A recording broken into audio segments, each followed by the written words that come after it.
അദ്ദേഹത്തെ നമുക്ക് സ്വാഗതം ചെയ്യാം. അഭിവന്ദ്യരായ pastors doctor KC John, doctor R Abraham, വേദിയിലുള്ള സദസ്സിലുമുള്ള ദൈവദാസന്മാരെ, ദൈവമക്കളെ, ഈ മനോഹരമായ സായം സന്ധ്യയിൽ പ്രത്യാശോത്സവത്തിൻ്റെ തുടക്കം കുറിക്കുന്ന ഈ വേളയിൽ നിങ്ങളോടൊപ്പം ആകാൻ കഴിഞ്ഞതിൽ ഞാൻ ദൈവത്തിന് സ്തുതി പറയുന്നു. ഇത് പ്രത്യാശയുടെ ഉത്സവമാണ്, സെലിബ്രിറ്റി ഓഫ് ഹോപ്പ്. നമ്മുടെ ജീവിതം നിരവധി സംഘർഷങ്ങളും പ്രതിസന്ധികളും സങ്കടങ്ങളും പ്രയാസങ്ങളും എല്ലാം നിറഞ്ഞതാണ്. അതിനെയെല്ലാം മറികടക്കാൻ നമ്മുടെ ഉള്ളിൽ വേണ്ടതാണ് പ്രത്യാശ. ആ ഹോപ്പാണ് ജീവിതത്തെ മുന്നോട്ട് നയിക്കുന്നത്. എവിടെ നിന്നാണ് ആ പ്രത്യാശ ഉണ്ടാകുന്നത്? നമ്മുടെ മനസ്സിലുണ്ടാകുന്ന അചഞ്ചലമായ ദൈവവിശ്വാസമാണ് ആ പ്രതീക്ഷയിലേക്കും പ്രത്യാശയിലേക്കും നമ്മളെ കൈപിടിച്ച് കൊണ്ടുപോകുന്നത് എന്ന് നമ്മൾ തിരിച്ചറിയുന്ന നിമിഷങ്ങളാണ് ഇവിടെ നടക്കുന്നത് എന്നറിയുന്നതിൽ എനിക്ക് അതിയായ സന്തോഷമുണ്ട്. ഞാൻ എല്ലാ ദിവസവും പത്രവും TV-യും എല്ലാം കാണുമ്പോൾ കാണുന്ന വാർത്തകൾ, വീട് വാതിൽ വെട്ടിപ്പൊളിച്ച് അകത്ത് കയറി സ്വർണവും പണവും മോഷ്ടിക്കുന്നു, കുറുവാ സംഘം പിൻവാതിൽ തകർത്ത് അകത്ത് കയറുന്നു. വാതിലാണ് പ്രശ്നം. അപ്പോൾ നമ്മൾ ഓർക്കും ദുർബലമായ വാതിലാണ്. മോഷ്ടാക്കൾക്കും കവർച്ചക്കാർക്കും കടന്ന് നമ്മുടെ സ്വസ്ഥമായ ജീവിതത്തിലേക്ക് വരാൻ ഉള്ളത് ദുർബലമായ വാതിലുകളാണ്.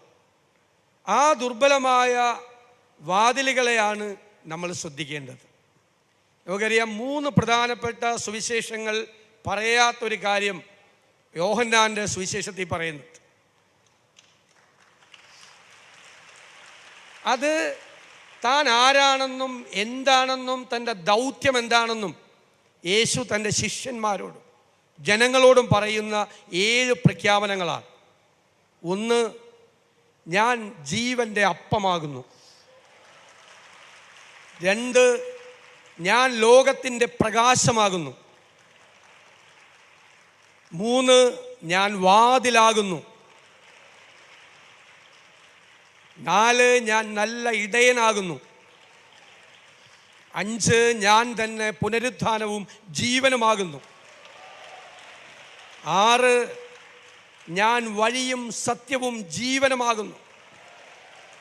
7, ഞാൻ സാക്ഷാൽ മുന്തിരിവള്ളിയും എൻ്റെ പിതാവ് അതിൻ്റെ തോട്ടക്കാരനുമാകുന്നു.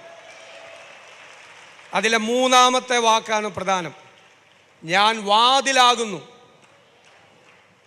നമ്മുടെ വാതിലിന് മുമ്പിൽ നിൽക്കുന്നുണ്ട് ഒരു രക്ഷകൻ. ആ രക്ഷകനെ കാണാൻ നമുക്ക് കഴിയുക എന്നുള്ളതാണ് ഏറ്റവും പ്രധാനം. സുവിശേഷത്തിൽ തന്നെ പറയുന്നുണ്ട്, ഞാൻ ആടുകളുടെ വാതിലാകുന്നു.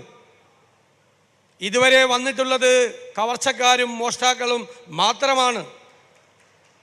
ഞാൻ വാതിലാകുന്നു. ഈ വാതിലിലൂടെ അകത്ത് കയറുകയും പുറത്തിറങ്ങുകയും ചെയ്യുന്നവർ പുതിയ സ്ഥലങ്ങളിലേക്ക് പോകും. അതൊരു വലിയ വിശ്വാസ പ്രഖ്യാപനമാണ്. നിന്റെ രക്ഷകനായി, ഉരുക്കുവാതിൽ പോലെ നിന്റെ രക്ഷകനായി ഞാൻ കൂടെയുണ്ട് എന്നുള്ള ഉറച്ച പ്രഖ്യാപനമാണ്. അമേരിക്കയിൽ അടിമത്വം അവസാനിപ്പിച്ച പ്രസിഡന്റായിരുന്നു എബ്രഹാം ലിങ്കൺ. സംഘർഷം നിറഞ്ഞ നാളുകളായിരുന്നു അമേരിക്കൻ പ്രസിഡന്റിൻ്റെ. സിവിൽ വാർ, ആഭ്യന്തര കലഹം, ഒരുപാട് പ്രശ്നങ്ങൾ, ഒരുപാട് എതിർപ്പുകൾ. അതിനെയെല്ലാം മറികടന്നത് അദ്ദേഹം തൻ്റെ ഓഫീസ് മുറിയിൽ ഇരുന്ന് പ്രാർത്ഥിച്ചുകൊണ്ടാണ്. അദ്ദേഹം ഒരിക്കൽ പറഞ്ഞു, ഞാൻ പ്രതിസന്ധികളിൽപ്പെട്ട് നട്ടം തിരിയുമ്പോൾ ഞാൻ വാതിലിലേക്ക് നോക്കും. അപ്പോൾ വാതിൽ തുറന്ന് എൻ്റെ രക്ഷകൻ കടന്നു വരുന്നതായി എനിക്ക് അനുഭവപ്പെടും. വാതിൽക്കൽ രക്ഷകനുണ്ട് എന്ന് നമ്മൾ തിരിച്ചറിയുക എന്നതാണ് ഏറ്റവും പ്രധാനപ്പെട്ട കാര്യമെന്ന് ഞാൻ വിനയപൂർവ്വം ഓർമ്മിപ്പിക്കുന്നു. നിങ്ങൾക്കറിയാം, അഗസ്റ്റസ് ലാപ്പാഡി എന്ന് പറയുന്നൊരു മിഷണറി ഉണ്ടായിരുന്നു. അദ്ദേഹം സുവിശേഷ പ്രവർത്തനം കഴിഞ്ഞ് തിരിച്ച് നടന്നു വരുമ്പോൾ വലിയ ചുഴലിക്കൊടുങ്കാറ്റ് ആഞ്ഞടിക്കുക, മേൽക്കൂരകൾ പറന്നു പോകുന്നു, വൃക്ഷങ്ങൾ തകർന്നു വീഴുന്നു, കെട്ടിടങ്ങൾ തകർന്നു വീഴുന്നു. അപകടത്തിൽപ്പെട്ടു എന്ന് ബോധ്യമായപ്പോൾ അദ്ദേഹം വഴിയരികിൽ കണ്ട ഒരു പാറയോട് ചേർന്ന് നിന്നു. പാറയിൽ വന്ന് കൊടുങ്കാറ്റ് ആഞ്ഞടിച്ചു. പാറയ്ക്ക് ഒന്നും സംഭവിച്ചില്ല. അദ്ദേഹം രക്ഷപ്പെട്ടു. അതിനുശേഷം അദ്ദേഹം എഴുതിയ മനോഹരമായ ഒരു ക്രൈസ്തവ ഗാനമുണ്ട്. Rock of ages cleft me, let me hide in myself in thee. നിങ്ങൾക്കറിയാം, മലയാളത്തിലുണ്ട്. പിളരുമോ പാറയിൽ മറയട്ടെ ഞാൻ, ഇല്ലേ? വിശ്വാസമാണ്. നിന്റെ ചങ്കിലുള്ള രക്തജലം പാപത്തെ മാറ്റി സുഖത്തെ നൽകട്ടെ എന്നാണ്. അപ്പോൾ ഏത് കൊടുങ്കാറ്റിലും ഏത് കാറിലും കോളിലും നമ്മളെ പിടിച്ചു നിർത്തുന്നത് നമ്മുടെ വിശ്വാസവും നമ്മുടെ പ്രത്യാശയുമാണ്. അതാണ് മഹാത്മാഗാന്ധി ഏറ്റവും കൂടുതൽ ക്രിസ്തു സ്വാധീനിച്ചിട്ടുള്ള ആളാണ്.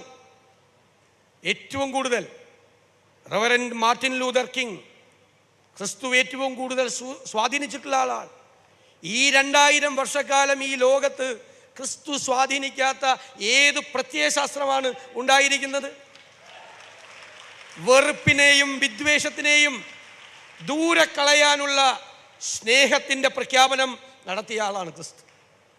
അതാണ് നമ്മുടെ ധൈര്യം, നമ്മുടെ പ്രത്യാശ. അതാണ് ആ വിശ്വാസത്തിൽ ഉറച്ചു നിന്നുകൊണ്ട് വാതിൽക്കൽ ഞാൻ സൂചിപ്പിച്ചതുപോലെ നമ്മുടെ രക്ഷകൻ നമുക്കായി ഉണ്ട് എന്നുള്ള ഉറച്ച വിശ്വാസത്തോടെ പ്രത്യാശയോടുകൂടി മുന്നോട്ട് നീങ്ങണം എന്ന് മാത്രം പറഞ്ഞുകൊണ്ട് 1/4 നൂറ്റാണ്ട് കാലം മുമ്പ് നടന്ന ഒരു കൂടിച്ചേരൽ, അത് 25 വർഷത്തിന് ശേഷം വീണ്ടും ആ സാഹചര്യം ഈ നാഗമ്പടം സ്റ്റേഡിയത്തിൽ ഉണ്ടാക്കിയ ഇതിൻ്റെ സംഘാടകരെ ഞാൻ ഹൃദയംഗവുമായി അഭിനന്ദിച്ചുകൊണ്ട് ഏത് കാറിലും കോളിലും ഏത് കൊടുങ്കാറ്റിലും ഉലയാത്തവരായി മുന്നോട്ട് പോകാൻ ദൈവം നമുക്ക് മീതെ അനുഗ്രഹവർഷം ചൊരിയട്ടെ എന്ന് പ്രാർത്ഥിച്ചുകൊണ്ട് ഞാൻ എൻ്റെ വാക്കുകൾ ചുരുക്കുന്നു.